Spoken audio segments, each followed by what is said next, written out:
these individuals, particularly from their childhood, we've seen that very common, that are most likely to engage in violent behavior as adults. Grow up in a home, you see your father's beating your mother, there is likelihood that young individual will grow up and have some of the same tendencies. Mental diseases such as antisocial personality disorder, impulse control disorders, substance addiction. I did a show on substance abuse, and that contributes as well to the violence. All of these can raise the risk of aggressive conduct, all of these. Okay, let's go.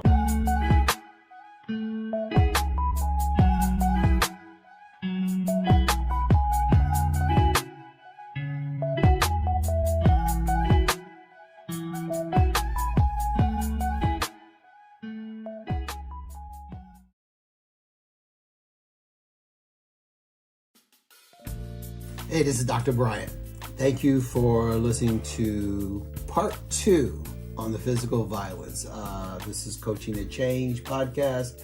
I am with you to discuss this particular topic of physical violence, and we've covered quite a bit of information already, and I want to keep it going because the information is definitely relevant to this day and age, all ages, all cultures, all races. So let's talk a little bit about the impact of physical violence. But before we do that, I want to reiterate that as a coaching podcast and as a coach, my job is to ensure that we are providing people an opportunity to improve their lives.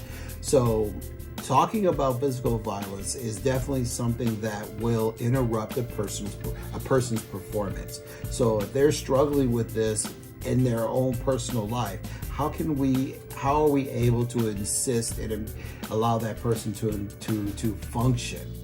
If you're having this traumatic circumstance existing in your life, it's going to be very difficult for somebody to be able to deal and manage with trying to achieve success at work, change careers, be a better parent, whatever. So this is why we go over this. This is why we talk about these topics and understand it, so that way we can be able to figure out the path to be able to overcome this obstacle. And the consequences of physical violence is definitely so profound that it can have a long-term impact on a person or a family and a community. And it's not just it has various categorizations: physical, psychological, social, and economic. And we have to understand each one of these, and we're going to talk about that right now and today. So if you're enjoying this, you're enjoying the topics, you're enjoying what I'm bringing to you, please subscribe. And basically, I guess you got to click subscribe, and then there's a bell. Click the bell, and then that will allow you to get notified on upcoming shows. And we do shows like this all the time. Every week I'm doing something. I have research, I have a team, we all work, I have an editor. Shout out to all of my people that help me, that are posting on the social media. These people care, and they're doing this and working with me so we can be able to improve the lives of others. So on that note, let's talk about one of the categorizations is physical consequences. The physical consequences of violence. I think it's almost preaching. We know this so well. We've seen it. It's such a common thing. I don't think anybody's surprised. The severity of it, ranging from minor injuries such as bruising, the scratching, to more catastrophic injuries such as fractured bones, internal bleeding, traumatic brain injuries. There are some extreme cases of physical violence that result to this type of disability, either temporary or permanent, and then there's also death. And you would be amazed at how people will still, despite the red and black and blue bruises and the broken bones, that people will return to the source of that damage. So beyond the immediate injuries, victims of physical violence, they will suffer from chronic pain, mobility issues, and there's also, unfortunately, long-term health issues, and it's going to affect their quality of life. And by that's where you're going to kind of impact the psychology of it, the psychological consequences. The impact of physical violence. It's going to impact it from the physical perspective. So victims often experiencing that range of mental health difficulties. Again, I'm going to use the word that crosses all planes of mental health, which is PTSD, post-traumatic stress disorder.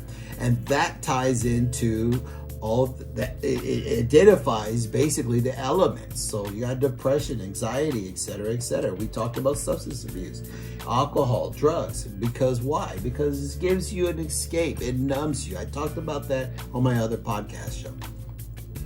The trauma of being physically assaulted can lead to feelings of fear, helplessness. It's a diminished sense of self-worth. I'm on my way to Asia, and I'm going to be in the Philippines, and I'm going to be doing some shows and interviewing some people out there, specifically women who are suffering from this exact thing. Women have in Asia, it's an epidemic almost of depression, anxiety. They're going through abuse, and it is really different. It's really bad. It was brought to my attention. I've done the research, I've done the homework, and I felt that it was my duty to try to help in some way. I have done something with my show and my program of Mastery in Life where we can expand it to Asia, because we're going to be offering courses at a reduced rate to allow women to be able to understand their mental health, options for their mental health, what can they do, what can they do to improve their lives, etc., etc. So we're going to be doing all kinds of things in Asia. So I'm going to get back on topic here. Just kind of, it's such an important thing, and I'm just right now, it's like I'm literally going to be jumping on the plane and going out there, and we'll spend a series of time out there doing things working on this stuff. So, because the psychological scars, it's not a temporary thing. It can last a lifetime, affecting people's ability to form healthy relationships. How can people maintain a job? How can they participate? How can they operate in society if you have this sort of thing haunting you every day, every moment? Having the fear of when somebody reaches out their hand to help you pick up their bag and you jump back because you are used to a male hand doing something that causes damage to you. So this is where you find yourself having so much anxiety of having to manage that. Can you imagine how much energy that pulls from your soul, like how you can function? So that ties into social consequences. Extend beyond the individual where it affects families. I remember this commercial years ago, and I don't even recall the purpose of the commercial, but I remember being a mother in a kitchen and she couldn't really function. I remember the kids are in the background and they were trying to get the mother's attention. It might have been something very related to something else like lack of sleep or something. I don't know, but it resonates with me because this is the type of disassociation the person can do. Because it can affect the family, affect communities, society at large. And it can also create a significant amount of stress and disruption. It can create a financial strain in a family or for a person. Violence results in a lot of long-term disability. Children who witness violence, for instance, in the home, they risk developing the same type of behavioral and emotional problems. They can either become a perpetrator or they can be victims of violence in the future.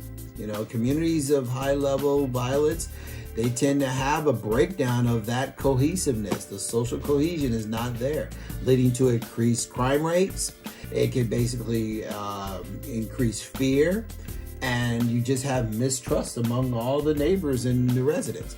I remember, if you watch my show, if you follow me, you know I was raised in Compton my entire life up to my late teens.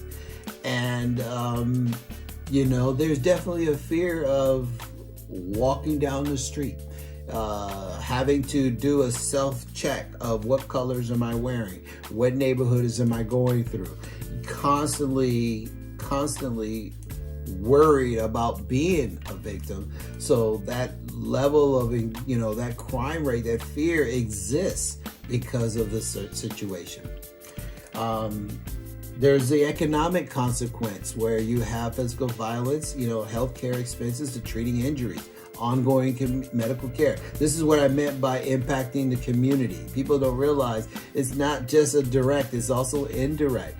Mental health services represent a significant burden on individuals and the healthcare systems. So what happens is now you got healthcare costs going up because you have an increased amount of victims that are going through this. Victims may endure loss of income because of the injury. They can't even go to work because somebody has a black eye, bruised, a broken arm, or whatever. So now you have to take time off of work because you can't function. So there you have that. So now you're impacting your ability to make money.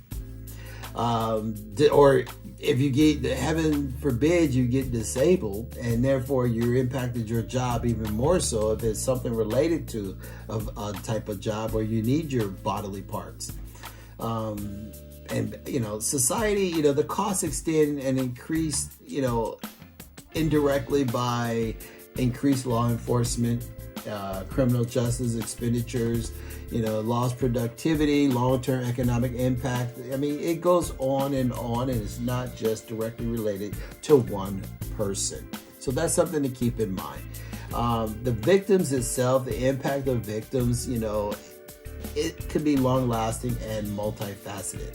Mental health disorders, substance abuse, chronic health problems, I talked about that. Trauma can weaken the immune system, resulting in long-term health problems like heart disease, chronic pain conditions. Substance abuse, I think we already know about that. Overwhelming emotions, they may turn to drugs and alcohol. That could lead to a dependency, substance abuse issues. And of course, I mentioned mental health challenges. So victims, because of this, the choices the victim may take will not always be something you can see out front, because why? You might not even see them because they're going to withdraw. You're not going to see them anymore. They'll withdraw into their social contact. And there's even an element of where sometimes the abuser has a tendency to remove the person from society, because they don't want them interacting with friends and family. So avoiding situations, and they don't want, the victim may not even want to be reminded about what they're going through, fearing judgment or disbelief from others. So these are things, again, that a victim may have to deal with, and we have to be understanding about that. So with that, knowing that, how do we treat it? How do we help somebody? And it's not much difference than what we've seen with, alcohol dependency, substance abuse. Not a lot of difference. We still have the therapy that exists. I talked about CBT, the cognitive behavioral therapy. I've talked about that. Trauma folks therapy is really, something that has been used and continues to be used to try to help victims process their events and reduce the symptoms. But more importantly, I think support groups will probably be the winning factor in this particular situation. The adults that will go through this will build a level of strength by joining support groups, and allow them to have that sense of community.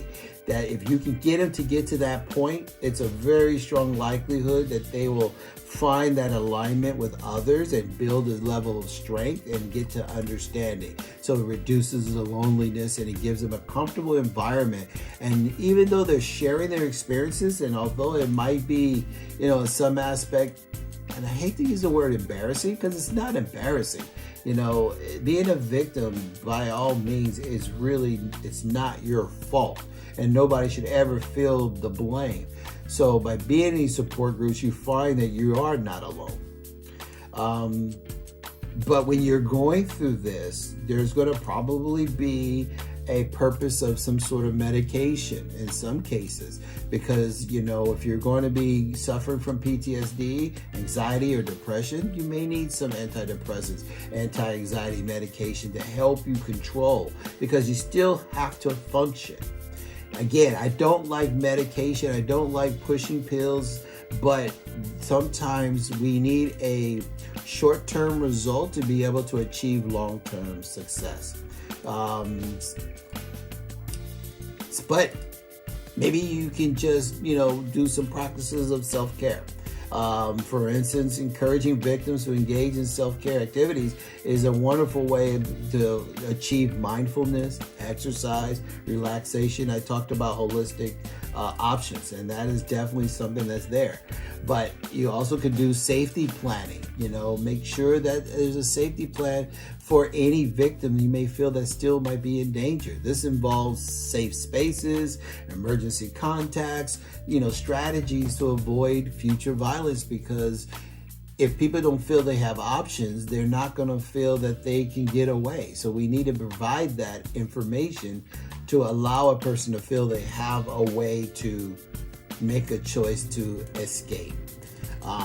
That falls under the prevention of physical violence, and that's a very comprehensive approach, addressing the cause and the risk factors. If you can be able to identify that, then we can be able to identify how we can avoid it, and then also have options to escape it. But effective preventive strategies is a combination of education, community engagement, policy interventions, support services, family support, friend support. You take out all the options. You really do. With the education and awareness, the schools, the communities, the organization, teaching children, teaching adults, teachers being aware, healthy relationships, risk. It goes on and on. The community part, engaging leaders, local businesses, notifying law enforcement. These are all alternatives of violence. Being able to provide at-risk individuals and other alternatives. Engaging community leaders is important, because they are held accountable to ensure that law enforcement has a response time. Local businesses and residents, violent prevention efforts to help build a collective responsibility. I mentioned policy interventions. I already mentioned politicians and law enforcement agencies need to be equipped to respond effectively to incidents and hold perpetrators accountable. Government policies and legislation play a critical role. Strong legal framework to protect individuals from violence. For many, many years, that didn't even exist. A person could go through a violent circumstance and they didn't even have a way of escaping. Now we have homes for children where they can go and take their children and be able to have a safe space. They're protected from the perpetrator. There's ways of not allowing their information to get out. There's all kinds of different programs now, and these support services exist for that reason. Shelters, counseling, legal assistance, all of these mental health services that address psychological impact of violence. They're crucial in supporting victims' recovery. For perpetrators of violence, intervention programs to address the root cause. I'm not just focusing on the victims. Let's talk about the perpetrator. That's necessary. Anger management, substance misuse, the mental health problems that they're going through that may cause them to do it. All of these things can help avoid future violence. In this day and age, we leverage technology. The role of technology is available now. I don't want to get too much into it, but online tools, smartphone apps, social media platforms that can help you understand different support services, increasing awareness. For example, there's an app that offers safety planning, emergency contact. So there's tools of being able to leverage that to be able to figure out a plan. And also, by the way, there's also information of violent incidents can be tracked and seen through technology. It's kind of like the, identifying, what do you call those guys? Those sexual predators. Being able, the guys who've been convicted for, sex crimes, and they have to identify who they are and where they live. So these things are all available. It's a collective effort. Preventing physical violence is a collective effort, and that involves everybody. So the collaboration and the partnerships are essential and implementing effective prevention strategies. And working together, we can create environments where individuals feel safe, respected, valued, and send a message that violence is not tolerated.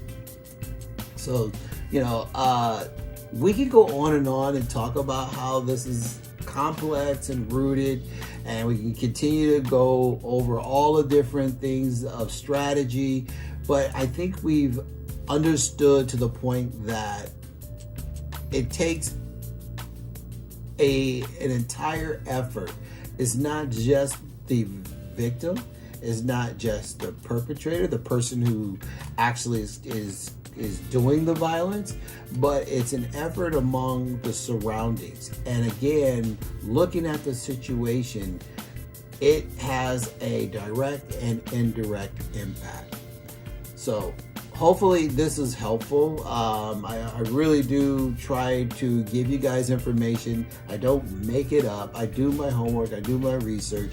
And again, it's important for me as a coach is to ensure that when I have a client, I want to make sure my client is moving on all cylinders. And if I feel there's something not quite there, it's important for me to know this so I can be able to assist them, guide them, and help them in getting all their cylinders so they can function and operate well so they can achieve their goals.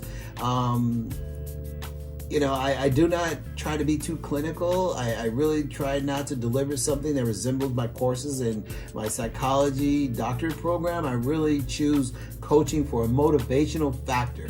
I believe everybody has an opportunity, a will, not an opportunity. We have a will and capability of improving and reaching their goals. Absolutely. And you just have to figure out how to identify it. Where is my talent? Where is my tools? What is it that I need? Where is the keys to my success? And not everybody knows that. I was talking to my good friend yesterday when he was asking me more about my program, and I explained to him that, some of us, we have certain skill sets that become natural. And I mentioned a certain book that was really popular, and I told him how when I read that book, it was like, you're telling me what I already know. And my mom had the same experience. You're telling me what I already know. And my friend said the same thing. But we're all people who had the ability to become self-performers. But not everybody is a self-performer. Not everybody's an A personality type. Not everybody has the visibility or the awareness of knowing how to tap into certain skill sets. So Mastery in Life, that's what that method's about. It provides a personal dissection to give each and every person an opportunity to understand who they are and leverage those tools. That is what Mastery in Life is all about. So if you're interested in taking your life back, if you want to be able to understand the tools that's necessary for you to achieve and get to the next level, take the course. Come and sign up. Contact me. Contact my team. Get involved. Right now there's all kinds of specials going on. It's not expensive by no means. That's not what this is designed for. This is designed to be able to help others get you the tools that is necessary for you to succeed. So I hope to hear from you. I really do, because I want to help you understand how you can be the best you can be. This is what I do. This is who I am. My name is Dr. Aaron P. Bryant.